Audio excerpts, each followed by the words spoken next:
Hi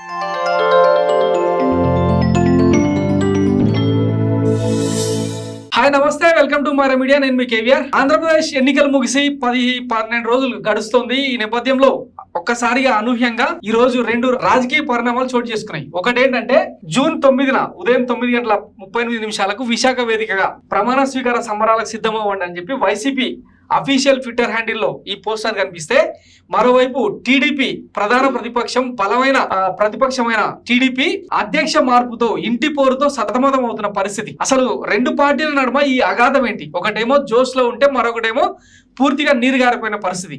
దీని గురించి మాట్లాడదాం. మనతో పాటు పొలిటికల్ అనలిస్ట్ కేఎస్ ప్రసాద్ గారు ఉన్నారు. వారిని అడిగి తెలుసుకునే ప్రయత్నం చేద్దాం.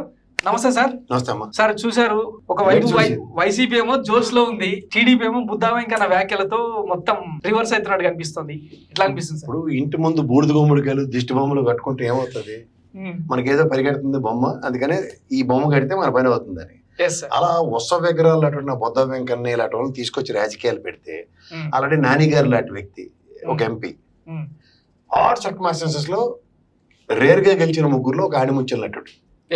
ఈ తెంగరమేళను నమ్ముకుని అదే చంద్రబాబు నాయుడు చెప్తుంటాడు, చూడండి పాలు ఇచ్చామని వదులుకున్నారు ఒట్టిపోయిన. నిజంగా చేస్తుంది అంటే తెలుగుదేశం పార్టీ పనికొచ్చిన వాళ్ళని వదిలేసి ఈ పనికి మనల్ని తపేలా బ్యాచ్ అంతా వేసుకుని ఉంటే, ఎందుకంటే ఇప్పుడు చిన్నప్పుడు పిల్లల్ని ఆడించడానికి కేర్ టేకర్ ని ఆయనలో పెట్టినట్టు ఈ బౌద్ధ వెంకన్ని తీసుకొచ్చి పెడితే, ఆ లోకేష్ పార్క్ లో ఆడించిన పాపానికి లోకేష్ రికమెండేషన్ తో ఎమ్మెల్సీ అయిపోయి, లోకేష్ ఎమ్మెల్సీ అయిపోయి చేసాడు కాబట్టి ఆ విశ్వాసాన్ని చాటుకుంటే ఏకంగా అధ్యక్షుడిని మార్చే అంత స్థాయి.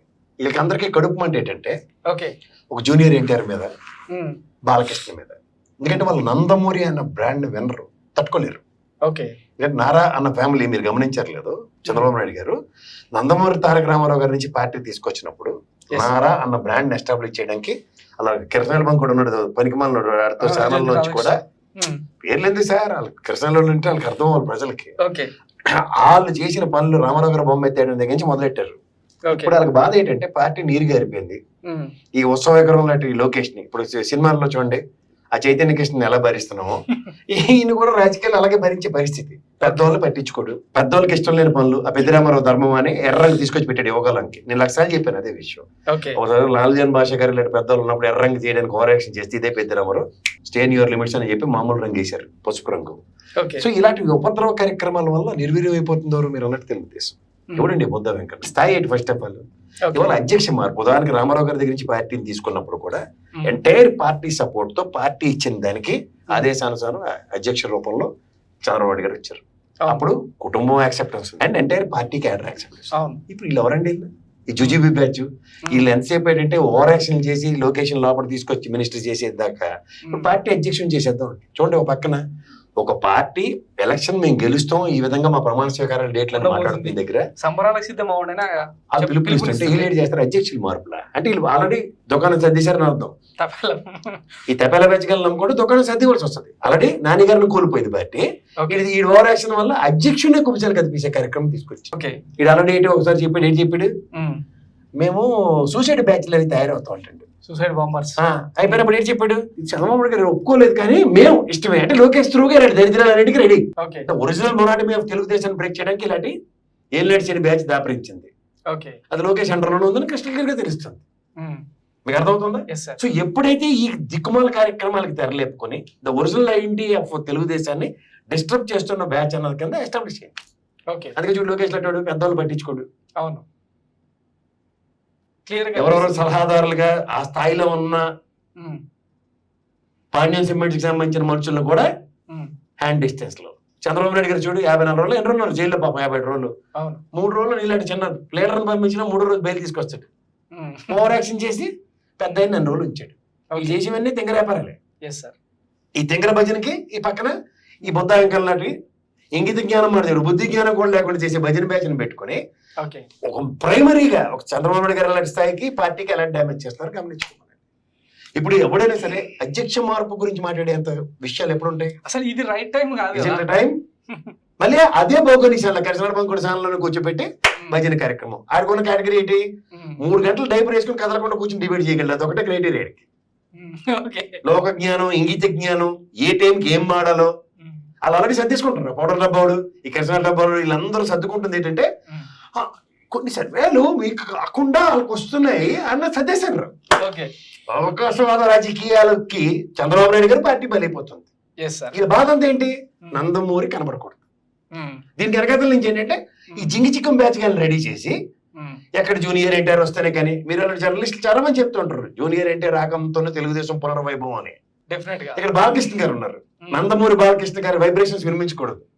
ఆయన ప్రత్యక్ష రాజకీయాల్లో 2 టర్ములు కంటిన్యూస్ గా గెలిచి ఉన్నాడు. ఆయన ప్రజలు యాక్సెప్టెన్స్ తో అలాంటి పని చేయడు. యూరి లోకేష్ చిన్నపిల్లడు, ఆ పిల్లల్ని తీసుకొచ్చి నెత్తిక్కించాలి. వీళ్ళకేంటి ఇదంతా స్ట్రాటజీ.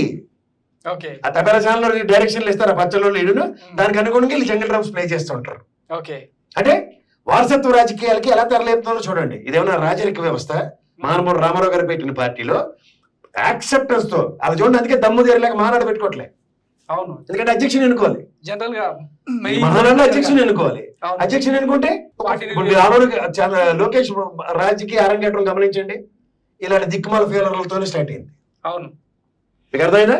సో ఎప్పుడైతే ఒక డిఫరెంట్ సెట్ ఆఫ్ పీపుల్ తో ఒక మోడ్యులేషన్స్ పెంచుతూ రాజకీయ అరంగేట్రానికి తెరలేపిన ఉదంతంలో మినిస్టర్ దాకా మనం భరించవలసి వచ్చింది. ఆ చైతన్య కృష్ణ సినిమా భరించినట్టు ఇక్కడ ఇప్పుడు అధ్యక్షుడు దాకా భరించే స్థాయికి తీసుకొస్తారు. అని ఎవరు చెప్తున్నారు? ఇంకో సినిమా యాక్ట్ చేసే సూపర్ స్టార్ నువ్వు అని చెప్తున్నారట. అలాగా కుటుంబ పరంగా సినిమాలో నటించే సామర్థ్యం లేకపోయినా బలవంతంగా రామారావు గారి పేరు చెప్పుకుని చెట్టు పేరు అమ్ముకుని గాయలు అమ్ముకుంటూ మన నెత్తికి దాపరించాడు. ఇక్కడ రాజకీయ అనుభవం లేదు, రాజకీయ అరంగేట్రంలో వైవిధ్యభరితమైన రాజకీయ కోణమే లేదు. అవును, కానీ సింపుల్ లాజిక్ చెప్పాలంటే రాయలసీమ డిక్లరేషన్ అంత పాదయాత్ర చేసినాడు, మేనిఫెస్టోలో ఎక్కడ బుల్లెట్ పాయింట్ ఉందా? లేదు. ఇంకెందుకు? ఎంతసేపు ఉన్న రెడ్ బుక్ మిమ్మల్ని అందరినీ చంపేస్తాం, పొడి చేస్తాం, కోట్లో తీసి పరిగెట్టించేస్తాం, 300కి 3000కి 4000కి తేడా తెలియకుండా 300 400 అంటాడు. చిన్నపిల్లలకి పార్కులు కట్టిస్తారు, ఆడుకోవాలి. Right sir. ఇప్పుడు జూనియర్ ఎన్టీఆర్ పేరు వినిపిస్తేనే భయపడే పరిస్థితికి వచ్చింది. అంటే వీళ్ళ కాదు, వాళ్ళ నందమూరి అనే వైబ్రేషన్ ని వినిపించకుండా చేయడానికి ఈ తబేలా బ్యాచ్ రెడీ అయిపోతుంది.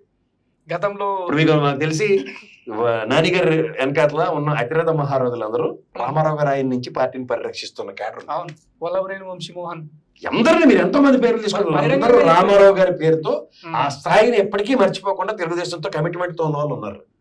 ఎప్పుడైతే ఈ జుజుబీ బ్యాచ్ గారు వస్తారో వీళ్ళ నుంచి రామారావు గారి డ్యామేజ్ జరుగుతుంది. ఇది ఒక డిజైన్డ్ ప్రోగ్రామ్ ప్యారల్ గా నడిపిస్తున్నారు టు డైల్యూట్ నందమూరి అనే బ్రాండ్ ని. ఎందుకంటే వీళ్ళు ఆ ప్రాతిపదిక మీద అధ్యక్ష మార్పు దాకా వస్తే బాలకృష్ణ గారు ఆల్రెడీ ప్రజాక్షేత్రంలో యాక్సెప్టెడ్ క్యాండిడేట్ ఉన్నాడు కదా.